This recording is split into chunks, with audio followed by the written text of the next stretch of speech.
तो चलिए आज रोशनी की कहानी सुनते हैं। एक ऐसी नई दुल्हन जिसके लिए असली खाना मतलब पिज्जा और पास्ता। लेकिन सोचिए, उसकी शादी एक ऐसे घर में हो जाती है जहां खाना सीधे खेत से तोड़कर थाली में परोसा जाता है। तो ये कहानी सिर्फ दो तरह के खानों की नहीं, बल्कि दो बिल्कुल अलग अलग दुनियाओं के टकराने की है। और बस यहीं से असली मुश्किल शुरू होती है। रोशनी की झुंझलाहट, उसकी हताशा इन शब्दों में साफ साफ दिखती है। जरा सोचकर देखिए, किसी का मन कर रहा हो मसालेदार चटपटे खाने का और उसे हर दिन खाने में मिले वही सादी सी लौकी और तोरई, मतलब उसके लिए तो ये किसी सजा से कम नहीं था। अब देखिए, इस कहानी की जड़ें जुड़ी हैं परिवार के खेतों से।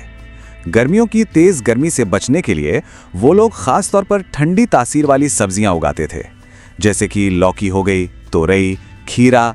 ये उनका सदियों पुराना तरीका था शरीर को अंदर से कूल रखने का। ये फर्क कोई छोटा मोटा नहीं, जमीन आसमान का था। एक तरफ रोशनी के सपनों का खाना, पिज्जा, पास्ता, पनीर टिक्का, और दूसरी तरफ असलियत की प्लेट, लौकी, तोरई, टिंडे। उसे लगने लगा था जैसे उसके टेस्ट की, उसके स्वाद की आजादी ही छीन ली गई हो। तो जब बर्दाश्त करना मुश्किल हो गया तो रोशनी ने एक सीक्रेट रास्ता निकाल लिया।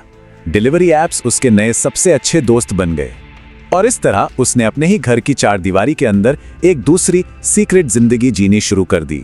ये जिंदगी टेस्टी तो बहुत थी, पर उतनी खतरनाक भी।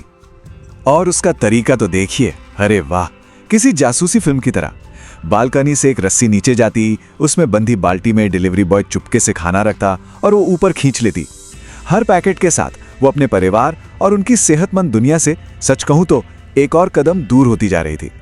उसका पति बेचारा उसे बड़े प्यार से समझाता था, उसे घर के खाने के फायदे गिनाता था, लेकिन रोशनी तो अपनी ही धुन में थी। उसे ये सारी बातें पुरानी और बेकार लगती थीं। वो ये नहीं जानती थी कि इन सलाहों को नज़रअंदाज करने की उसे एक बहुत बड़ी कीमत चुकानी पड़ेगी। रात के अंधेरे में जो दावतें उड़ाई जा रही थी, उनका असर अब दिन के उजाले में दिखने लगा था। धीरे धीरे उसकी सेहत बिगड़ने लगी और ये कहानी अब एक बहुत ही खतरनाक मोड़ पर पहुंचने वाली थी। और फिर वो रात आ ही गई। पिज़्ज़ा का भारीपन और छोले चावल का मसालेदार जायका, ये वो कॉम्बिनेशन था जो उसकी सेहत पर एक ऐसा गहरा घाव करने वाला था जो इस कहानी को हमेशा के लिए बदल कर रख देगा। उस रात स्वाद की वो सारी खुशी दर्द में बदल गई। आधी रात को पेट में एक ऐसा जबरदस्त असहनीय दर्द उठा कि घर में हड़कंप मच गया और उसे फौरन अस्पताल ले जाना पड़ा।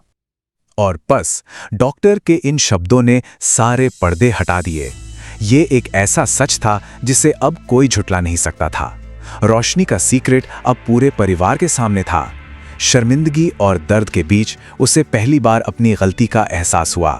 कहते हैं ना, ठोकर लगने से ही अक्ल आती है। इस दर्दनाक सबक ने रोशनी की आंखें खोल दी। जिंदगी में पहली बार उसने अपने परिवार की बातों को सिर्फ सुना नहीं, बल्कि उन्हें समझने की कोशिश की। उसे महसूस हुआ कि जो खाना उसे इतना बोरिंग लगता था, उसके पीछे तो एक गहरा विज्ञान और सदियों का तजुर्बा छिपा है।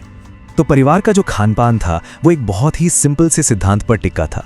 ठंडी सब्जियां। ये सिर्फ कहने की बात नहीं थी, ये असल में पीढ़ियों से चला आ रहा वो ज्ञान था जो सीधे सीधे हमारी सेहत से जुड़ा हुआ है।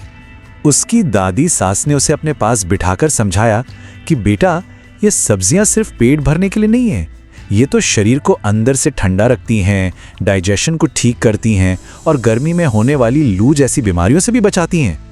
जो बातें कल तक उसे पुरानी लगती थीं, आज जिंदगी का सबसे बड़ा सबक बन गई थीं। लेकिन रोशनी ने सिर्फ परंपरा को अपनाया ही नहीं, बल्कि उसने इसे एक नया और मज़ेदार, एक मॉडर्न रूप दे दिया। उसने ठान लिया कि वो हेल्दी खाने को इतना इंटरेस्टिंग बना देगी कि कोई भी उसे देखकर मुंह ना बना पाए। और इस बदलाव का जरिया बना एक क्रिएटिव प्रोजेक्ट। उसने अपनी ननद के साथ मिलकर एक ब्लॉग शुरू किया। इसमें उन्होंने अपने मॉडर्न स्किल्स और परिवार के पारंपरिक ज्ञान दोनों को एक साथ मिला दिया। और नतीजा, अरे कमाल का था। कुरकुरे लौकी के चिप्स, मसालेदार परवल पॉपर्स और तो और चीज से भरे टिंडी मिनी पिज्जा। उन्होंने साधारण सी सब्जियों को एक ऐसा मेकओवर दिया कि देखते ही देखते उनकी रेसिपीज इंटरनेट पर वायरल हो गई। और इस तरह ये कहानी एक बहुत ही खूबसूरत मुकाम पर पहुंची। परिवार ने ये सीखा कि स्वाद और सेहत ये दोनों दुश्मन नहीं है, बल्कि उन्होंने एक ऐसा बैलेंस बनाया जहां परंपरा का ज्ञान और मॉडर्न जमाने का टेस्ट एक ही थाली में बड़े प्यार से साथ रहने लगे।